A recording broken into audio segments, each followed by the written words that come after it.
why does the woman still have to compete after he has chosen him? Uh, I'm sorry. Is there a point in time where you can just quit?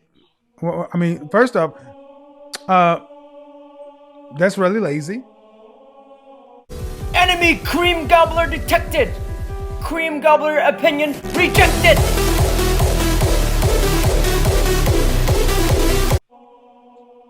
I'm You got saying you got to compete. You got to compete for everything you want with high value men. You're gonna have to compete for his little time. If you have 1, 2, 3 kids, those kids are gonna want time with their father. You're gonna want time. Everybody wants his time.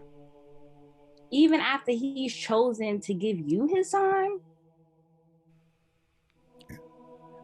Yes. I understand keeping my, I understand keeping yourself. Yes. The answer is yes. Let me turn on my camera. Yes. You ladies need to start hearing more of this. Yes.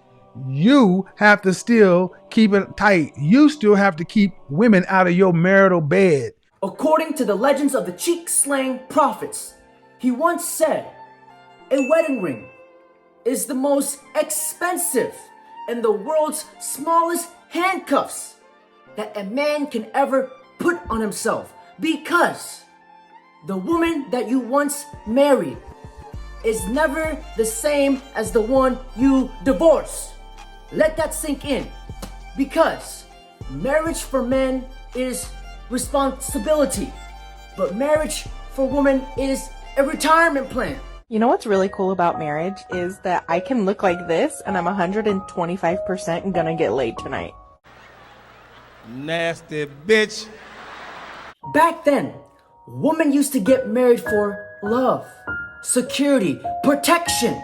But now, women get divorced for financial security. My brothers, I advise you guys to watch your six. Today, gentlemen, is a very big day. I need each and one of my cheek-slaying disciples to suit up, because we are all headed to court together to talk to the divorce attorney. Now, Brother Alfred, please get our cheek-slaying disciples a suit that is robust, but yet precise. I need something robust, precise. Robust, precise. Suit up, gentlemen. Time for war. You be ferocious. You be relentless. This is Sparta! A few moments later. Life is so good. How do I look? I have to admit, that is one hell of an outfit, mate. Gentlemen, suit up, lock in, because things are about to get serious. Target approaching from the east. Target acquired. Target neutralized. Marriage is like the lottery. You're probably not going to win. But if you win, what you win is so great that it's worth trying. It's worth buying the ticket and taking the ride.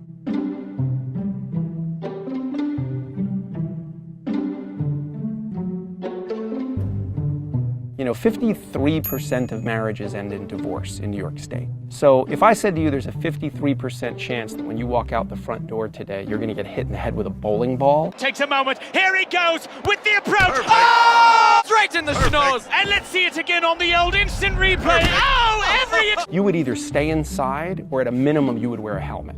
You know, you buy a house, they make you fill out 50 forms explaining that you understand the lead paint disclosures, you understand the loan, you understand everything. You get married, you don't even get a pamphlet. You don't even get a piece of paper that says, oh, by the way, you just did the most legally significant thing other than dying you'll ever do. The fact that you're entering into this significant legal contract, but most people have zero idea what's actually involved in that contract and spend a lot more time figuring out what kind of cake we should have at the event, is a really strange thing to me. They say weddings are like funerals, but with cake. Have you guys ever wondered why all the groomsmen wore the color black? Because they know their friend is about to walk himself into a slaughterhouse. Take marriage seriously. Take marriage seriously. I think what a lot of us are looking for in someone to date is very different than what we're looking for in someone to marry. You know, I've had so many clients who, for example, their boyfriend or girlfriend has a job that is so cool to have a boyfriend or girlfriend doing. A musician, a chef. There's something very exciting about dating someone in that position. But think about what it's going to be like to be married to someone in that position. A chef who works really long hours late into the night. A person who travels for business and is on the road, 45 weeks of the year. What makes for a good boyfriend or girlfriend and what makes for a good spouse or partner, especially if you want to have kids, is a tremendously different thing much of the time. Bitch, don't ask me who I be on. I'm just trying to hit it with my Gucci on. When you represent people in divorce, you see good people at their worst. So I've seen, stay-at-home moms who, in the middle of a courtroom, throw something at their spouse. Gentlemen, they say love is blind because the majority of men literally signs the marriage contracts blindly, not knowing what is behind those government contracts. My brothers, if they say love is blind, shit, I say marriage is like a goddamn stroke. So let me just go off what the divorce attorney said. He said marriage usually ends up at a 50% divorce rate. So let's look at this from a female hypergamy perspective. Usually during marriage, a woman marries up. This means you marry down. Because marriage, women look at marriage as stability. Because marriage is an insurance policy for a woman's depreciating asset. Because looks fade, but marriage for men is responsibility. Because if you are married to a woman, if you are unemployed or you lose your job, she will leave you just like that. Or if you're going through a financial crisis during a time in your life, she will start bitching and nagging at you. And that will be a rocky part of the relationship. So this means, and the divorce attorney didn't say this, during marriage, you will have no time for your friends, hobbies, and family because you are expected to support your wife full time. Because marriage, money equals sex. No money equals no sex. Because marriage is like legalized prostitution. I am telling you, it is a whole lot cheaper just to go out and get a freaking hooker. So let's look at this from an analytical and statistical standpoint. They say marriage usually ends up in a 50% divorce rate. So if you get divorced, this means 80% of the time, the woman usually initiates the divorce. We know that in hetero relationships, 80% of divorces are initiated by women, and that number jumps to about 90% for college-educated women. If we analyze this with our cheek-slaying shotgun, since women are the first ones to initiate the divorce at a high rate of 80%, so if you combine the statistics, analytics, and female nature, understanding her nature, a woman tends to fall in and out of love a lot faster than men. And women, they tend to get bored of the relationship faster than men because by default, her nature, she is controlled by her emotions. So if you stop making her feel a certain way, she will move on to the next guy, no problem. Honestly, I'm at the point in my life where I can't even tell my friends whether I'm seeing someone or casually dating because I'm so excited about it and I tell them everything and then 2 weeks later they're like, what happened to Brad? And I'm like, who the fuck's Brad? Fuck you, bitch. You broke my heart. Some guy asked me the other day, am I the only guy you're talking to? And I told him no. Am I the only girl you're talking to? And he told me yes. Stop it. Get some help. And let's be honest here. Promiscuity is easy for a woman. Anything that comes easy, it does not build character or demonstrate any kind of value. This is why men do not have the need to get married. Because back then, sex was something that was so sacred, something that a woman valued after her marriage with her husband. But now, women are more promiscuous than ever before. So men do not need to get married to get the booty. So why buy the cow when you can get the milk for free? And my brothers, may I remind you this: you never sign a contract that benefits only one party. And also today, fellas, one of our female subscribers submitted a video with a question. I'm gonna show it to you guys. And she's kind of cute. Fellas, comment down below to remind me to get her number afterwards, because I'm trying to rearrange some guts after this video. What's your thoughts on men and marriage, and how just the court systems do not really play in the favor of the male when it comes down to divorce, or sometimes custody battles, divorce, and alimony and things like that, child support, things like that. How do you feel about a man who knows he's not happy in a relationship and wants to leave? So instead of living by the saying, it's cheaper to keep her, planning his escape from that relationship, or planning his escape from that marriage? Like, a woman can go marry a man who has it going on financially, stable, properties, business, whatever, and be in that relationship, and the relationship ends, the marriage ends, and she gets half of everything that he worked so hard for. And she really didn't probably put into anything. She didn't put in, work or whatever, didn't even blood, sweat, and tears was there with him, working with the hands on it, whatever the case may be, that he's not satisfied, that he feels like she shouldn't get half. All right, sweetheart, we are going to take a look at this with our cheek slaying shotgun.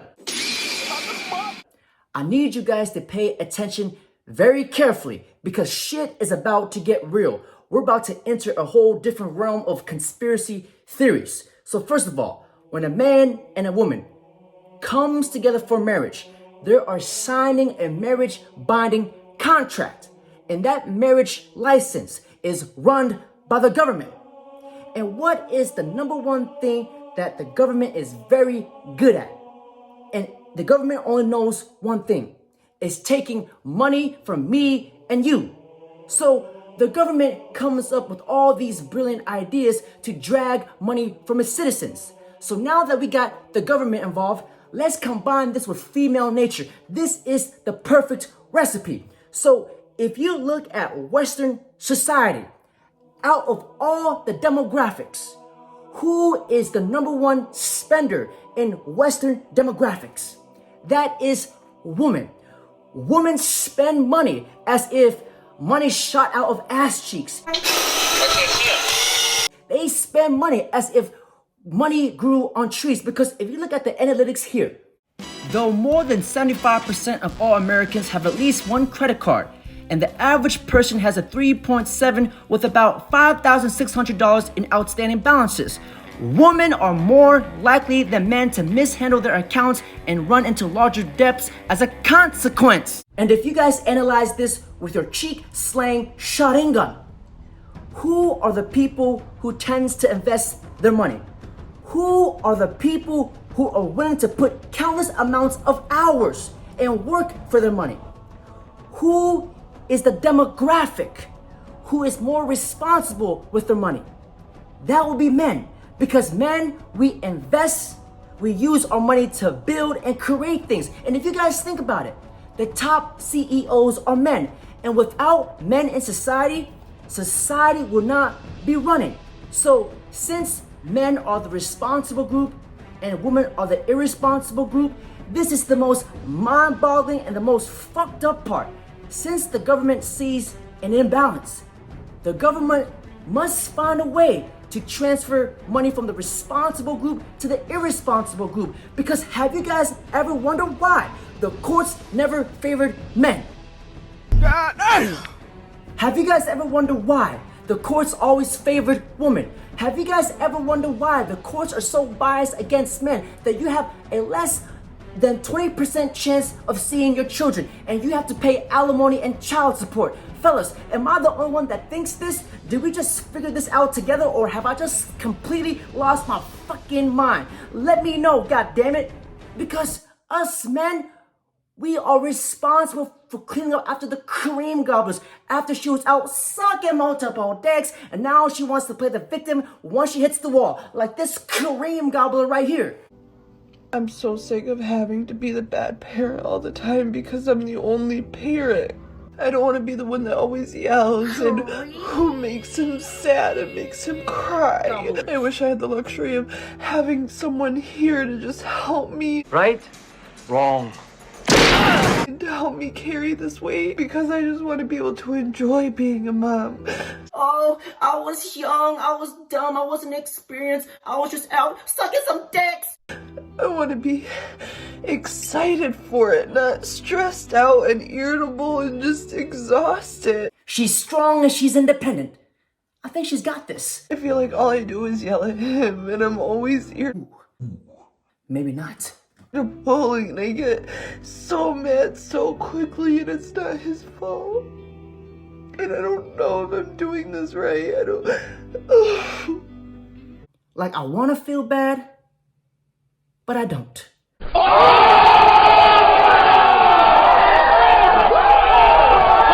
Because if you guys analyze this with the RP lens, behind every crying woman in their 30s is a mountain of great guys she rejected. And ladies, remember this very clearly. If you ignore the good men in your 20s, Do you want to go out sometime? Mission failed. We'll get him next. if you ignore the good men in your 20s, they will ignore you in your 30s. About the butt, about the butt. 2,000 years later. I am so done. Sad. Like, why can't I find a fucking real man that wanna be with me? Like, why? Why? What am I doing wrong? What am I doing wrong? Why do you motherfuckers play too much? If y'all don't want a relationship, let me know. Because paying child support and alimony is like feeding dead hay to a horse. Paying alimony is like watching Eli Manning trying to teach a salsa class on Monday Night Football. Open up that right, close left shoulder, open up the hip. Boom, boom, boom. These hips don't lie. So here's a little fun fact to add some enlightenment and a little bit of razzle dazzle to your day. So, do you guys know who the two richest women in the world are? So here's the $1 million question. A, do you guys think these women became billionaires by starting their own successful business? B, they made an OnlyFans and became professional cream gobblers and made millions off it? Or C, these women did absolutely nothing and became rich from divorce? My brothers, drum roll please. If you guys answer B, you're close but incorrect. Access denied. But if you guys answer C, that is the correct answer. Now, revealing number 1, Mackenzie Scott. Mackenzie Scott was the ex-wife of the richest man in the world. Now she tops the list at a $57.7 billion net worth, just from the divorce from her husband. Now, number 2, Melinda Gates. Melinda Gates was married to Bill Gates, and after the divorce with Bill Gates, she is now worth a staggering net worth of $1.8 billion and counting. Gentlemen, there's this famous saying, behind every billionaire, there is a woman out there trying to make him a millionaire. My brothers, not getting married in your 20s is like not buying the last ticket on the Titanic. My brothers, don't forget to like, comment, subscribe. And may I share this last quote to you guys. Marriage is like a tornado. In the beginning, there's a lot of sucking and a lot of blowing.